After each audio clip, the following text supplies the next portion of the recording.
Good afternoon. My name is Michelle Matter, and I'm thrilled to welcome you to another Healthy Longevity webinar hosted by SDSU CEAL, the Center for Excellence in Aging and Longevity. At CEAL, our mission is to create a thriving aging ecosystem where every person can experience a long life with health, opportunity, and purpose. Through our webinars and community programs, we aim to bring forward conversations that are important to healthy aging and caregiving, especially topics that are sometimes difficult to discuss or are not always openly talked about. We believe education and conversation can help individuals and families feel more informed, prepared, and supported.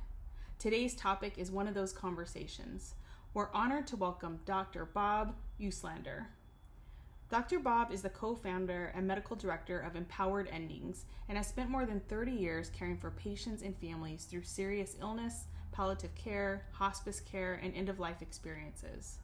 What makes his work especially meaningful is his whole person approach to care, recognizing that support at the end of life is not only physical, but also emotional, spiritual, and deeply human. I lost my mom a few months ago, so this topic feels especially personal to me. I can't tell you how important it is to have honest conversations, not only during end-of-life experiences, but also to help individuals and families feel more prepared for these really difficult moments.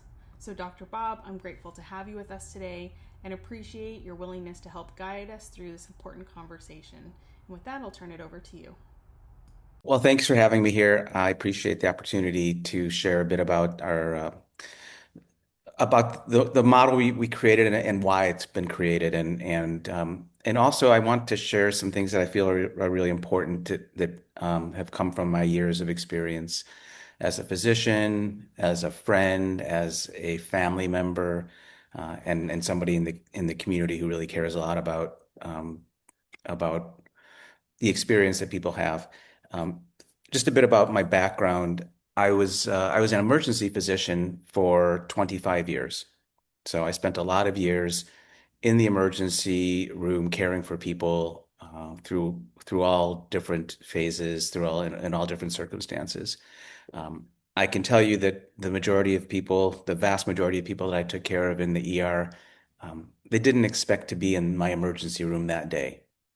They came in with a myriad of different situations, complaints, concerns, and our goal was to care for those people and do whatever we needed to do to treat them and to save them or prolong their life. And I spent many years doing things as an emergency physician that when I look back, sometimes I feel a sense of angst and regret. And there were many lives saved and there were many amazing experiences.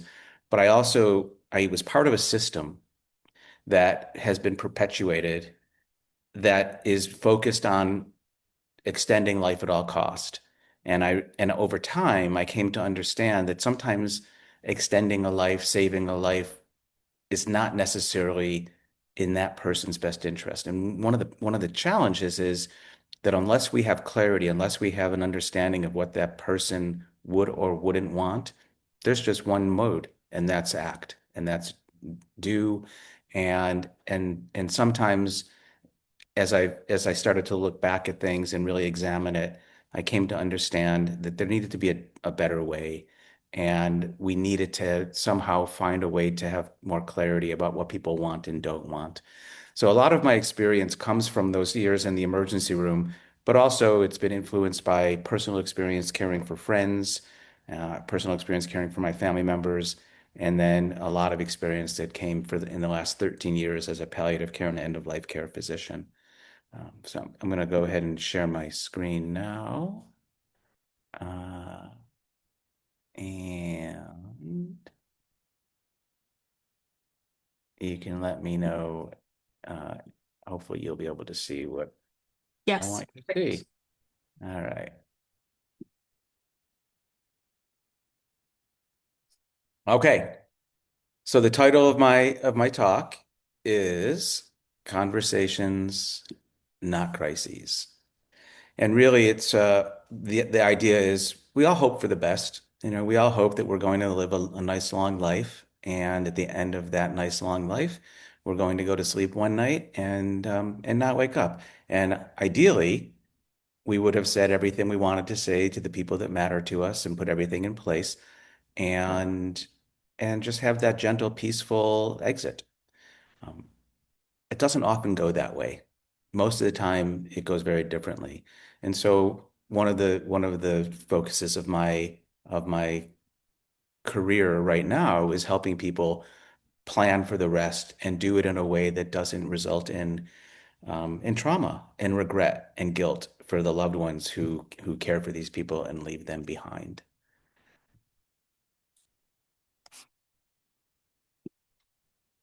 So I think as was mentioned, I've been a physician for a number of years, 30, actually 38 years now. I have to update this. 25 years as an emergency physician. In 2013, I transitioned into providing palliative care and end-of-life care. And for the first 2 years of that, I was working with a traditional hospice and palliative care company, and I helped to build a palliative care program for an existing hospice agency in San Diego.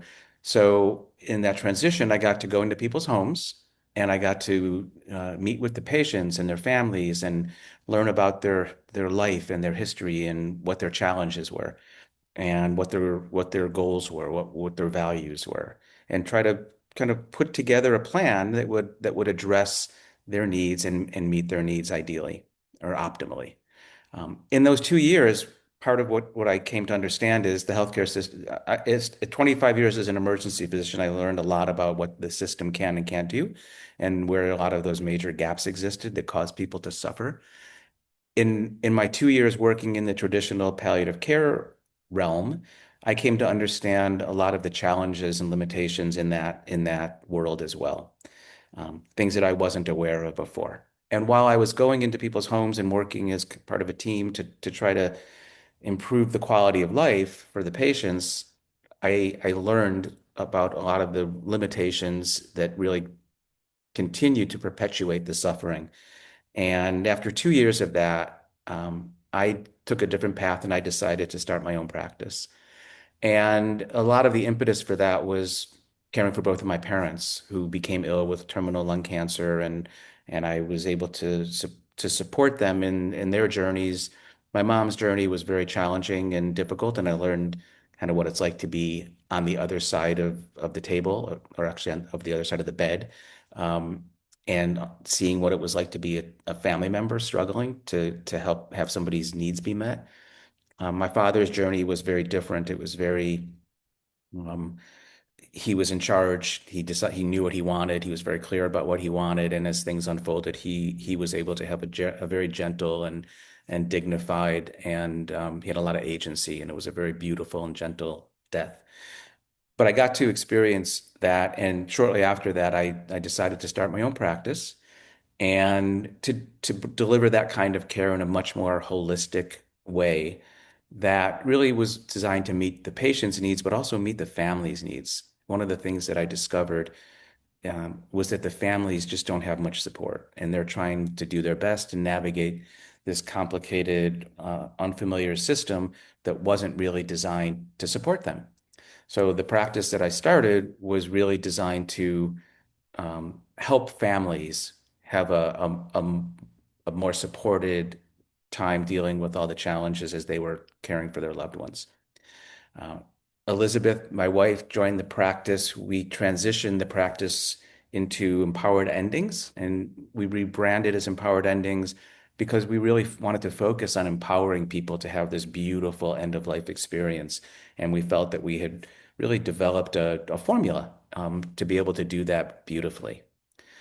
Recently, we've expanded to incorporate empowered palliative care because we want to make sure that people understand that we're available to provide support further upstream before the ending is even in the conversation necessarily. So, Empowered Endings and Empowered Palliative Care and the Empowered Endings Foundation are basically a collective or an alliance to provide this kind of support to people who are struggling through these challenges. What I've come to understand is that the greatest suffering at the end of life doesn't actually come from dying. It comes from having lack of clarity. And what I've also come to understand is that when clarity is missing, the healthcare system defaults. It defaults in ways that often create unnecessary suffering. The healthcare system is designed to act. It's designed, and it does this beautifully. The healthcare system is very effective and very capable in many ways, and I'm grateful to all of the advances and all of the amazing providers in our healthcare system who save lives, who extend lives, who are behind all the advances that have really given people a lot more hope. There are cancers, for example, that are no longer considered terminal. They're considered chronic conditions because we have medications that can keep them at bay and allow people to have a high quality of life while they're being treated over the years. The problem is when there's a lack of clarity about what a person would or wouldn't want when certain circumstances occur, the healthcare system defaults. And it doesn't always default to doing more. Sometimes the healthcare system defaults to doing less and moving people into comfort care that is not necessarily what they're looking for or it's appropriate. And it sometimes happens in a way that these people sort of like deer in the headlights without having any idea what just happened. So the healthcare system defaults, it takes action, but it's not always to do more. And that's an important point to consider. The clarity is the key. When clarity is present, everything changes. And when people have clarity about what matters most to them, the end of life can be a much more peaceful, much more connected, and much more aligned experience. So I like to say, we don't have a death problem. We have a clarity problem. So what I get to do is I get to help people bring clarity to the most difficult decisions that we face as human beings. The goal being to reduce suffering and allow people to live more intentionally. And I love what I do. I love being in the position to be able to do that. So what I'm working on, what I've developed and what I want to share with you guys is the clarity path to an empowered end of life experience. And I like to say that the talk is for certain people. I mean, everybody will get some benefit out of it. But if you're someone who likes to plan, and a lot of the people that I see, I'll do consultations with people who are healthy, people in their 40s or 50s. They've seen things that they don't want to experience, and they're planners. So some people just want to have a solid plan in place for their final chapter. We go through the process, they create a solid plan, and they put it away, hopefully review it every so often, but they're not necessarily having to take action on it. It's also important, this information is also important if you have a loved one who's slipping, a loved one who has dementia and things are changing or has been experiencing other health conditions, and you see the writing on the wall, you see what's coming down the pike, and you want to make sure that you're prepared to be able to support them and that they're prepared, and you've developed clarity, you've had the conversations to avoid the crisis. And if you're worrying about the impact on your loved ones, let's say you're an individual who's experiencing some health challenges, or you're just getting to a point in life where you anticipate that things will be changing. And you want to make sure that your loved ones who will be making decisions for you have the best information and the best support in being able to do what it is that you would want or not want. So I'm going to talk with you about the 5 steps to developing the clarity that's so important. The first step is awakening to the reality of the circumstances. And I'll go more into each of these. The second step is reflection, reflecting on what's truly most important to you and what are the things that you want to make sure that are known about what you want or don't want. The third step is alignment, taking what comes out of this awakening and this reflection and making sure that you're putting it into an appropriate format and documents, and then being able to communicate it effectively with the right people. And the fifth step is integration. And what I mean by integration is, how does all of this impact your life now? How does all of this newfound awareness and the reflection that you've done and the alignment that you've created and the communication that you've had, how can it impact your life now? Because clarity isn't something that you develop and then you save it for a time when it's needed in an emergency or a crisis. Clarity is something that has an impact on everybody from the moment they experience it. And it can influence and impact your life in a very positive way. So going through a process of gaining clarity, I find is truly transformational.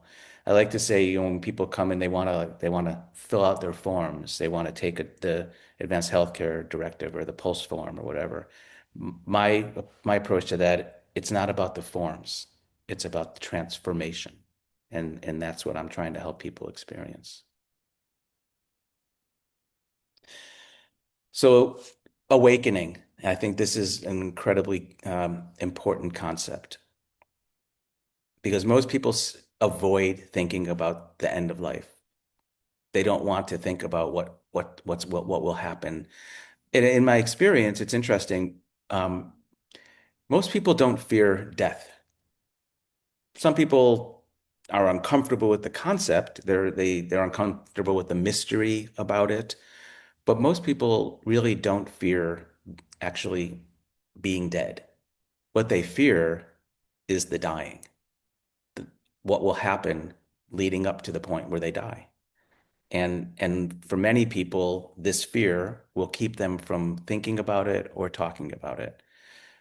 Uh, but I also find it's interesting because I find when people are given the opportunity to bring it up in a safe container, in a space where they're not going to be either judged about their fears, or it can be in a sort of almost a light uh, environment.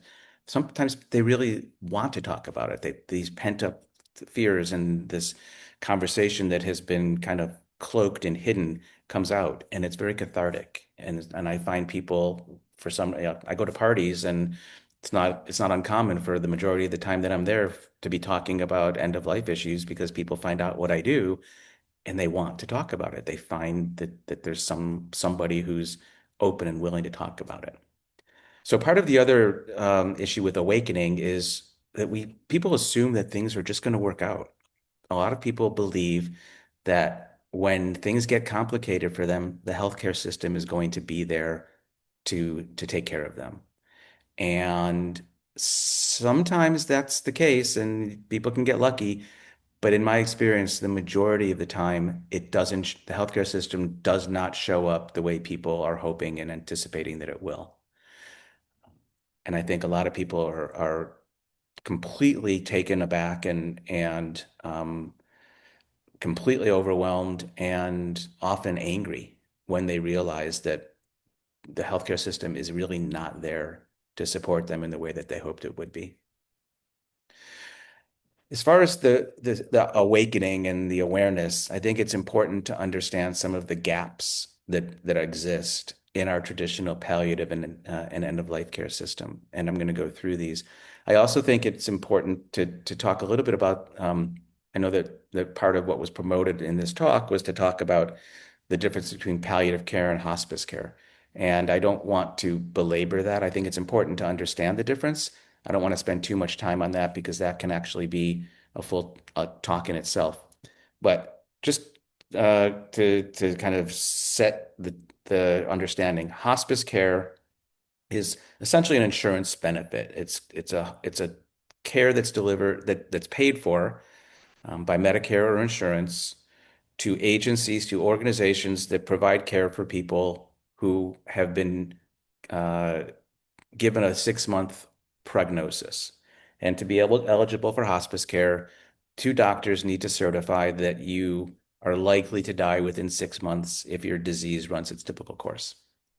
Um, if you get on hospice and you don't die within 6 months, well, there's a chance that you'll be discharged from hospice, or there's a chance that you'll be kind of recertified because it still seems reasonable to believe that you'll die within 6 months. Sometimes people are admitted to hospice and then they're reevaluated after 3 months. And if they haven't declined or if they've actually improved, which sometimes happens, then they get discharged from hospice. So what, and I'll talk with you about some of the gaps in hospice care here. But the benefits of hospice care are that you get nurses who will come to your home and make visits. You can have social workers, chaplains, and health aides that can come to do personal care, bathing, showering, things like that. Medications are covered, some of them.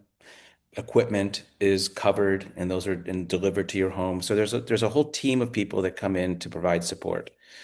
Um, and it's all covered by Medicare or insurance. So that's what hospice care is, and it's designed to comfort people and provide support as they're navigating the final stage of life. It's not designed for people who want to, for example, have ongoing physical therapy or have the support with actually improving, getting better, having more capacity to improve to enjoy their quality of life. It's really focused on comfort. It does provide care for the patient, some support for the families, and they also offer bereavement support after people die to the family members. So there's a number of positive aspects of hospice care. Palliative care is a similar approach. The concept, the philosophy in some ways is similar in that we want to bring a team of people together to care for the patient, to address their physical needs, their emotional needs, their spiritual needs. And it's ideally delivered by a team of people, including doctors, nurse practitioners, nurses, social workers, chaplains, spiritual counselors. Uh, the problem with palliative care is that it's not well reimbursed by insurance, and so it's hard to have a fully integrated and a comprehensive palliative care program that can be delivered to people in their homes. Hospitals have palliative care departments that can provide great care and support and have long, meaningful conversations about goals of care and the impact of different treatments.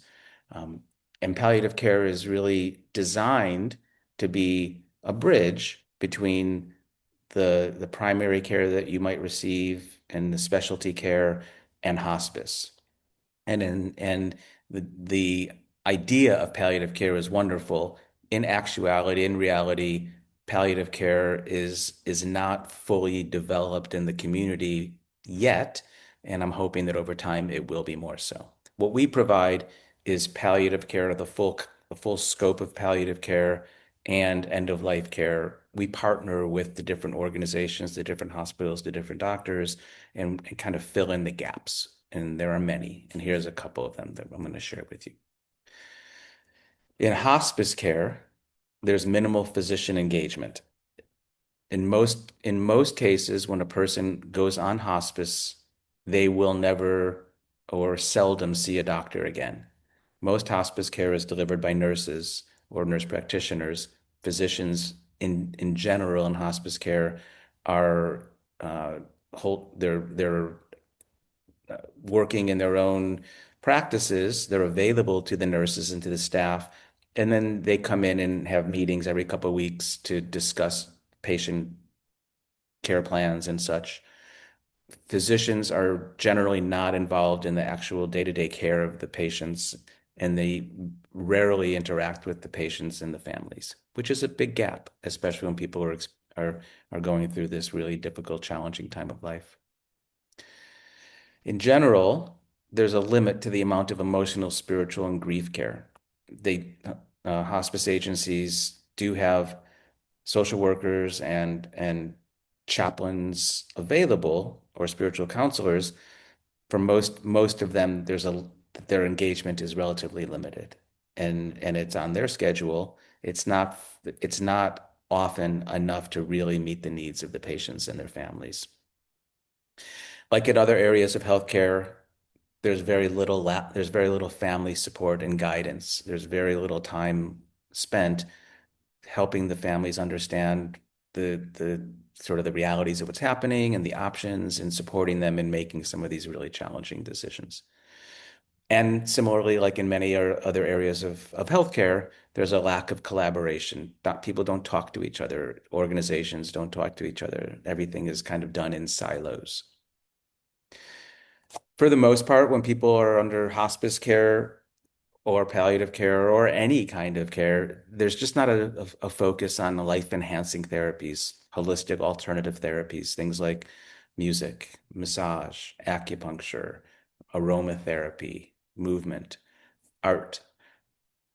We've become very aware that these things are incredibly valuable to the healing process. And even if we're not talking about healing where you're getting better and going about your life, there's a healing that happens in the soul. There's a healing that happens in the spirit that is much that is facilitated by giving access to these therapies.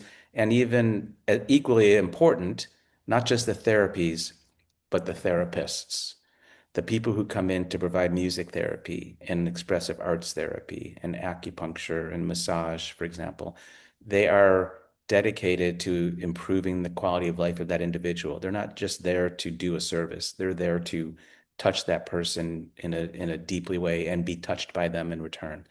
So these life-enhancing therapies, in my experience, they enhance the life for everybody involved, the patient, the families, as well as the therapists. Another big gap that we see all over is the lack of awareness of legal end-of-life options. And legal end-of-life options are specifically the ones that we uh, help people through and we educate about are medical aid in dying, which is legal in California and 13 states and jurisdictions now, and voluntarily stopping eating and drinking, which is a process that is legal everywhere. And very few people really understand the truth about voluntarily stopping eating and drinking. But for people who don't live in a state where medical aid in dying is legal or can't get to one where it is, or they don't have a qualifying terminal condition, but they are clearly suffering and struggling with little hope that it's going to improve, the decision can be made to stop eating and drinking, and with appropriate support, it can be a very gentle and beautiful process. Without the appropriate support, it could be challenging, and I don't recommend it. But with the right support, like many other things in healthcare and medicine, with the right support, it can actually be a beautiful, gentle, and very empowering process. And one of the reasons we're talking today is that there's just inadequate planning and preparation for the final chapters of life. And we're doing everything we can to educate and inform people about the importance of planning and not just filling out an off-the-shelf advanced healthcare directive that addresses, CPR, no CPR, would you want to be intubated or have a feeding tube? There's so much more. There's so much nuance to this conversation. And without having deeper conversations about what is potentially in store for you and how you can best protect yourself, a lot of struggle will still happen. Right here, you see it, the Exploring Your End-of-Life Options. That's an ebook that we created, and it has a lot of valuable information about things to consider in the end of life. And it's written by my Elizabeth and myself. And at the end of the talk, you'll see there's a QR code that you can um, uh, take a picture of or open up, and it will take you to a page on our website where you can actually download. You can get this downloaded. You can sign up to receive our newsletter, and as a gift, you'll get this Exploring Your End of Life Options ebook. So back to awakening. We're still on the first of the 5 steps. I think what's critical is to be aware that there will be decisions coming that will need to be made, and that the decisions that you make will matter, and that you have influence over how things unfold. If you don't prepare to make these decisions, the system will act for you, and often not in ways that you would want. The next step is reflection, and this is a really beautiful process. And we have a wonderful way of taking people through like a visualization and really getting clear, getting very clear about what is most important to you, What are your values? What are the things that you hold most dear and that you want people to know about you? What are the fears that you're experiencing around all of this? What are the thresholds that you would accept? And we talk about, like, if you couldn't, if you lost your vision, if you couldn't, if you had people, if you needed people to take care of you and change your diapers, if you couldn't walk, if you were in pain requiring heavy doses of pain medication, like if you had dementia, if you develop dementia, you don't know who your loved ones are, and you can't carry on a meaningful conversation. What are your thresholds? And then we start exploring what you would want, what you wouldn't want. Um, and and a big one is quality of life versus quantity of life. We talk about this a lot. Would you want to be kept alive no matter what? Would you want to be kept alive if you couldn't do certain things that had a negative impact on on your quality of life? So these are really important components of the reflection.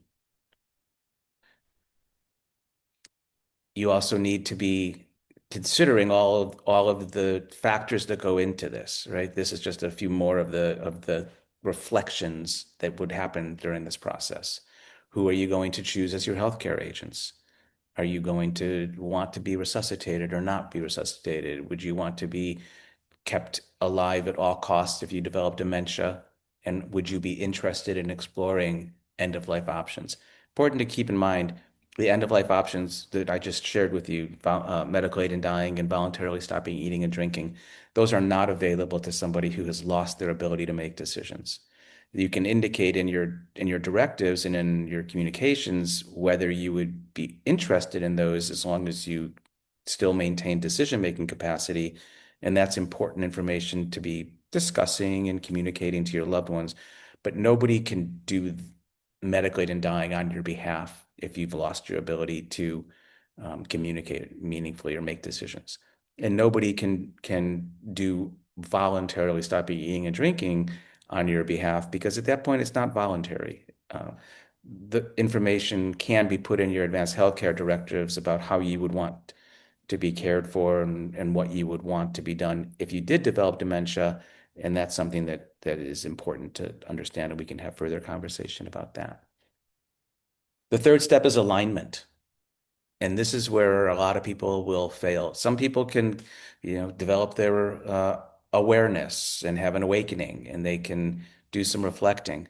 But without help, most people have a hard time translating their values into their preferences, and then their preferences into choices. And some of the examples of things that really need to be kind of discussed and supported in this phase, in this step, is life-sustaining treatments or not, setting certain boundaries and thresholds, and in defining what's an acceptable outcome. We talk a lot in this process, we will talk a lot about, you know, the potential outcomes of some of the treatments that you might be exposed, asked to undergo. If you're if you're going into the hospital for, an intracranial shunt, what are the impacts of that? What are the impacts of chemotherapy when you're already debilitated and in a weakened state?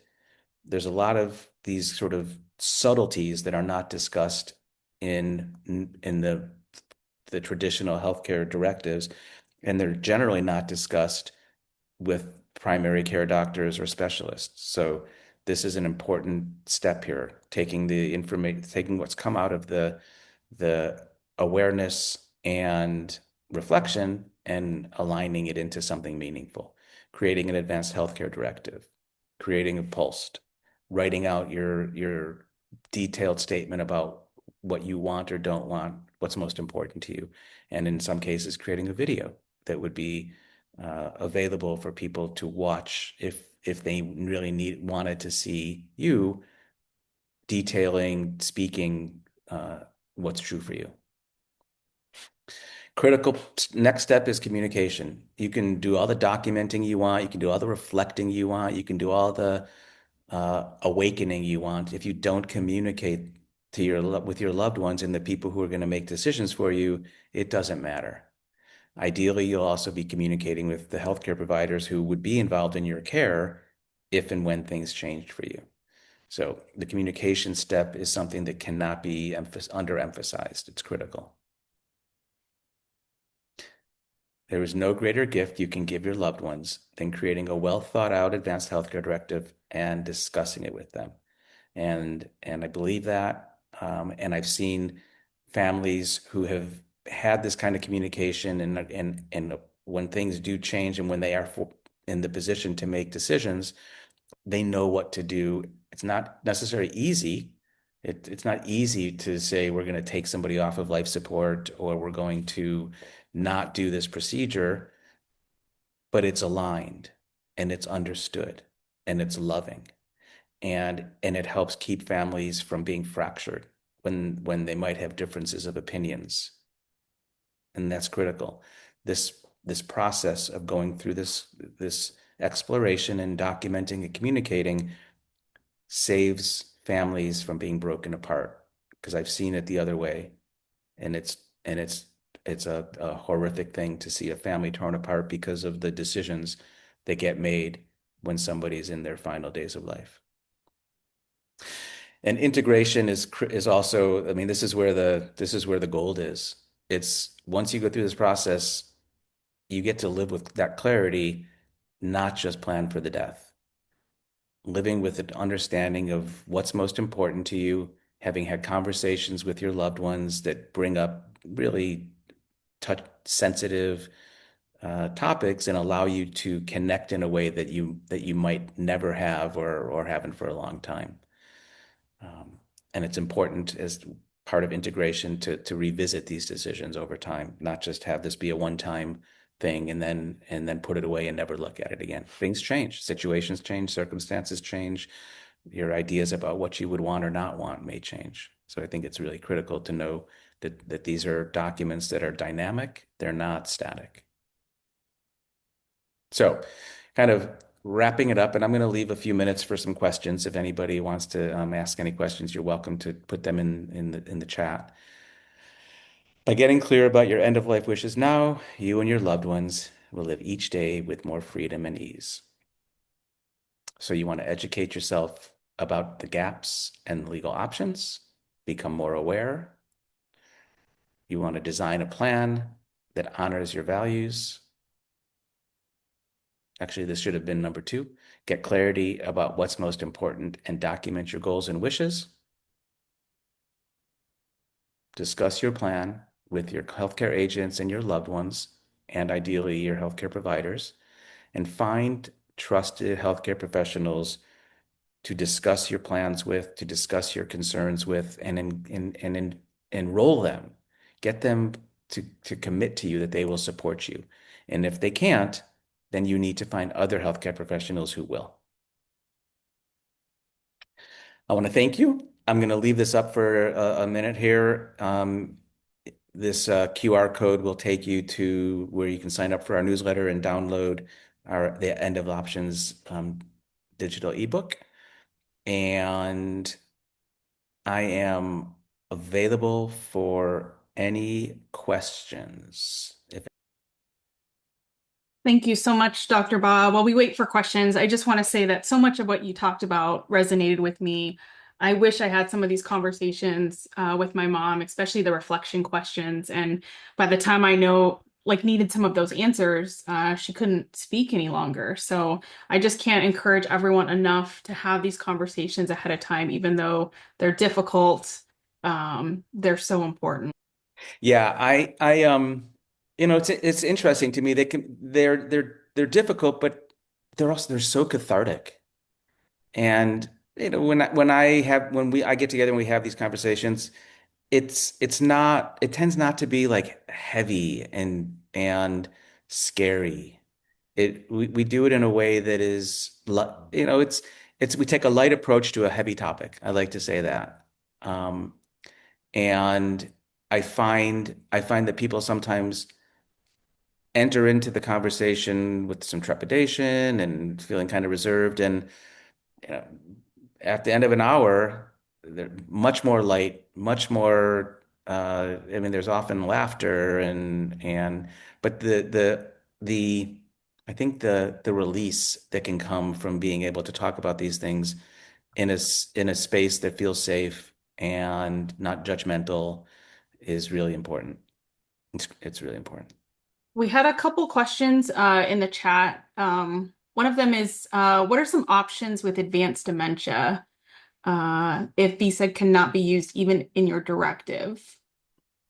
So it's a great question. And one of the things that we do when we take people through our planning process, and I speak about this on a pretty regular basis, it's important to have in your documents, in your advanced healthcare directive, language that would direct your loved ones to do what you would ask of them if you reach a certain threshold.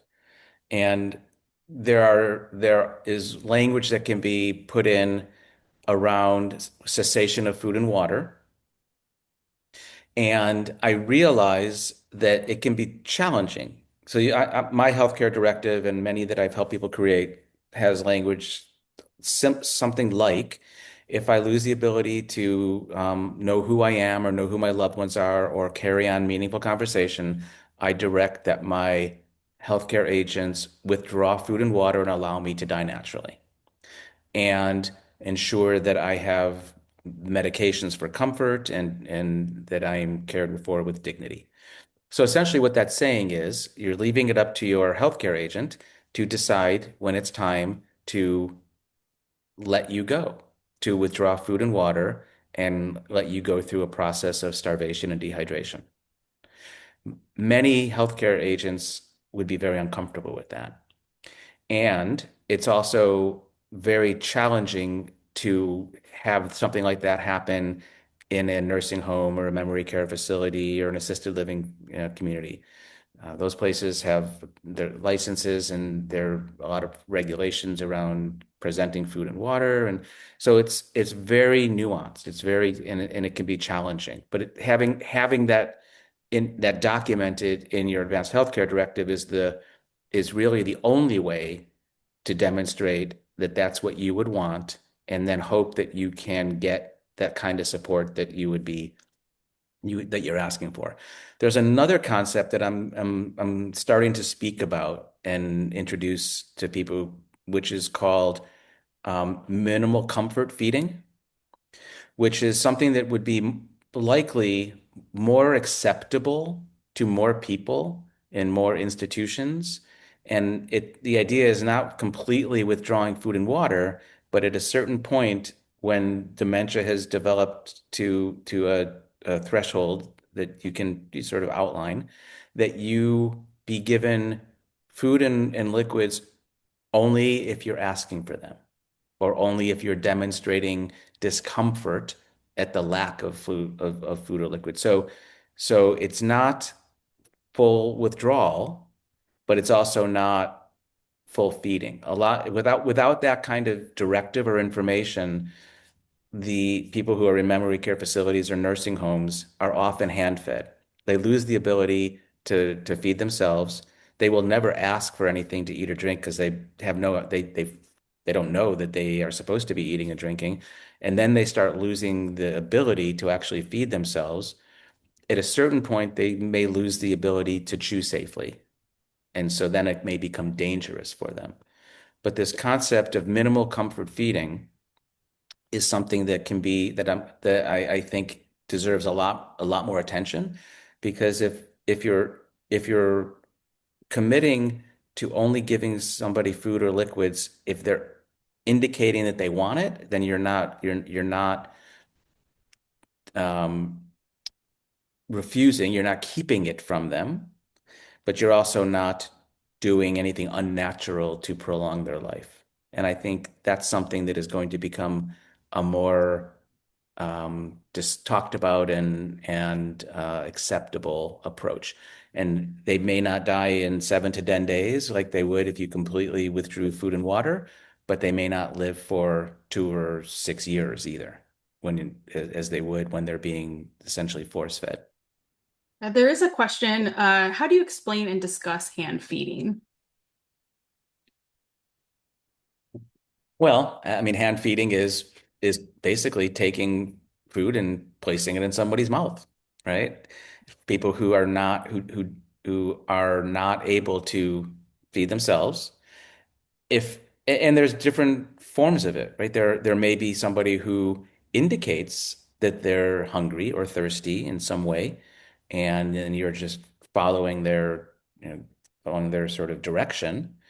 And unfortunately, there's many times when people with cognitive impairment, dementia, are or head injuries or many other conditions that render you unable to communicate, where they're actually putting food in their mouth regardless of whether the person indicates they want it. And that's done in a way to sustain life. And sometimes it's the loving thing to do, and sometimes it's done because it's going to keep that person alive and keep them in that bed and keep them paying their bills, right?